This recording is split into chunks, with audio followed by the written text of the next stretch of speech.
Assalamualaikum warahmatullahi wabarakatuh. Perkenalkan, nama saya Siti Alisa, STK 120026 dari Prodi Teknologi Hasil Perikanan. Baik, di sini saya akan menjelaskan anatomi ikan pada ikan kembun atau Rastaliger brachysoma. Yang pertama, saya jelaskan tipe mulut, letak mulut, bentuk tubuh, dan bentuk ekor. 1. Tipe mulut. Tipe mulut yang digunakan yaitu tipe terminal, di mana mulut terletak di ujung depan kepala ikan.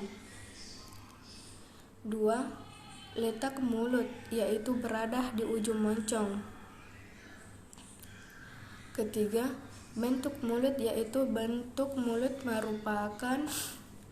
merupakan penyelesaian terhadap makanan dari mulut ikan kembung.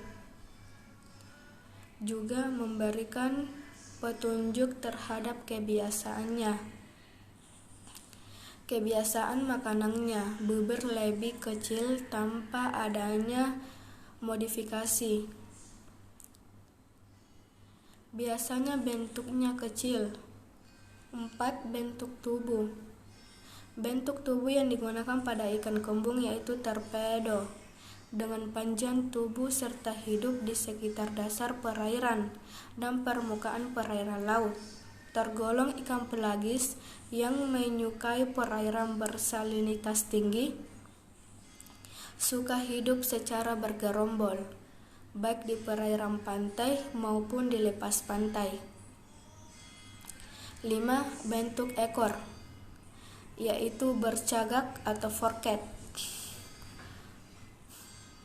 Yang kedua yaitu letak sirip perut, sirip punggung, sirip dada, sirip dubur, dan sirip ekor pada ikan kembung.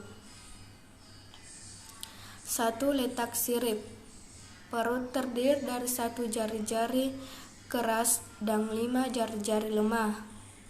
2. Sirip punggung.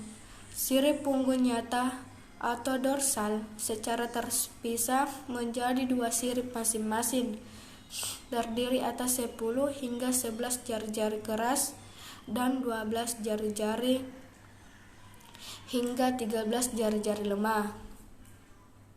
3. Sirip dada lebar dan meruncing. 4.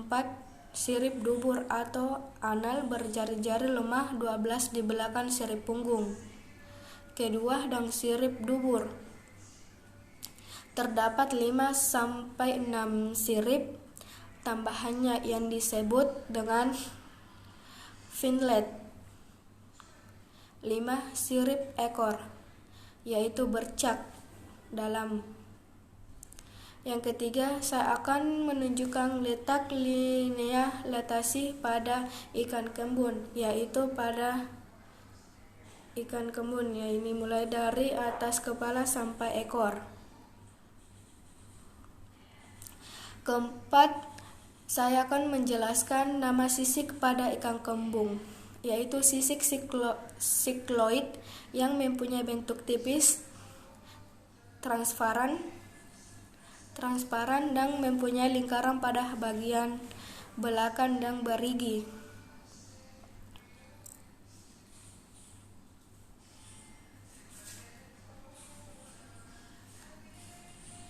Itulah penjelasan mengenai anatomi ikan kembung.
Selanjutnya dan yang terakhir, saya akan menjelaskan sistem pencernaannya, mulai dari mulut hingga anus. 1. Mulut. Bagian terdepan dari mulut adalah bibir. Pada ikan-ikan tertentu, bibir tidak berkembang dan malahan hilang secara total karena digantikan oleh paruh atau rahan.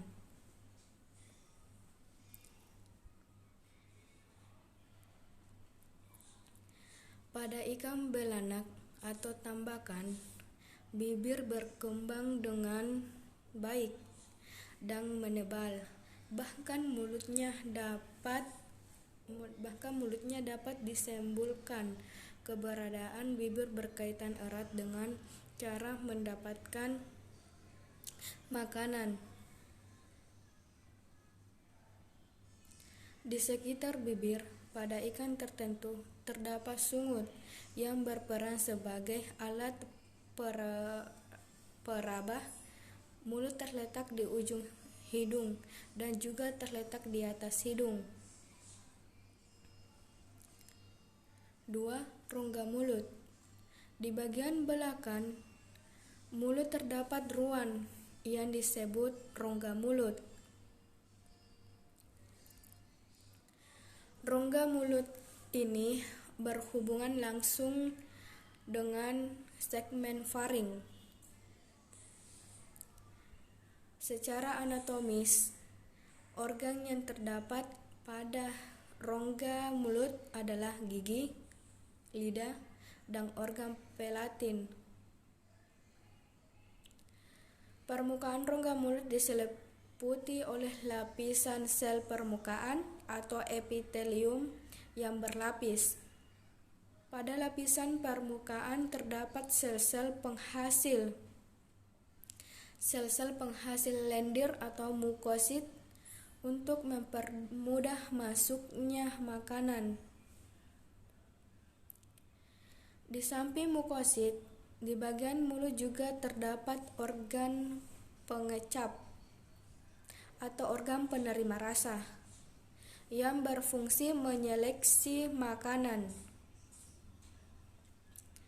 3. Farinks. Lapisan permukaan faring hampir sama dengan rongga mulut.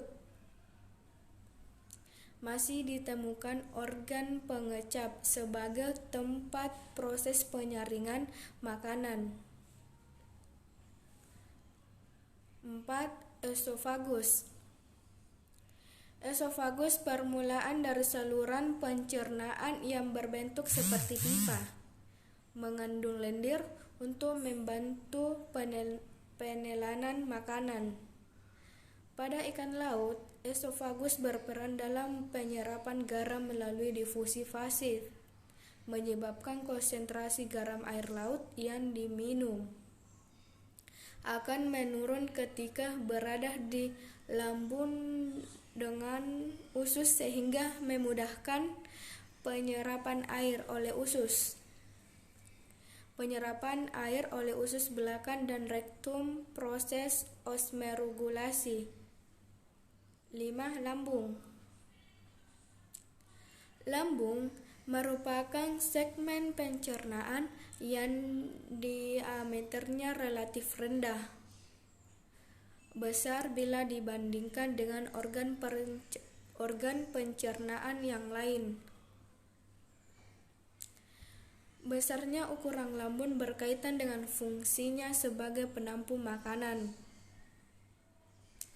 Seluruh permukaan lambung ditutup oleh sel mukus yang mengandung mukopolisakarida yang agak asam berfungsi sebagai pelindung dinding lambung dari kerja asam klorida. Sebagai penampung makanan dan pencerna makanan. Secara kimiawi, pada ikan-ikan herbivora terdapat gizzard atau lambung khusus berfungsi untuk mengerus makanan atau pencernaan secara fisik. 6. Pylorus. Pylorus merupakan segmen yang terletak antara lambung dan usus depan. Segmen ini sangat mencolok karena ukurannya yang kecil atau menyempit. 7. Usus atau intestinum merupakan segmen yang terpanjang dari saluran pencernaan. Intestinum berakhir dan bermuara keluar sebagai anus, merupakan tempat terjadinya proses penyerapan zat makanan. 8. Rektum merupakan segmen saluran pencernaan yang terujung. Secara anatomis sulit dibedakan batas antara usus dengan rektum. Namun, secara histologis, batas antara kedua segmen tersebut dapat dibedakan dengan adanya katup rektum. Yang 9. Kloaka. Kloaka adalah ruang tempat bermuaranya saluran pencernaan dan saluran urogenital. Ikan bertulang sejak tidak memiliki kloaka, sedangkan ikan bertulang rawa memiliki organ tersebut. Yang terakhir, yang ke-10, anus.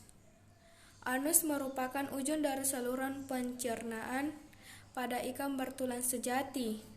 Anus terletak di sebelah depan saluran genital pada ikan yang berbentuk tubuhnya memanjang. Anus terletak jauh di belakang kepala, berdekatan dengan pangkal ekor. Sedangkan ikan yang tubuhnya membundar, posisi anus terletak jauh di depan pangkal ekor, mendekati sirip dada. Itulah tentang sistem pencernaan pada ikan kembung. Kurang dan lebihnya mohon dimaafkan. Wassalamualaikum warahmatullahi wabarakatuh.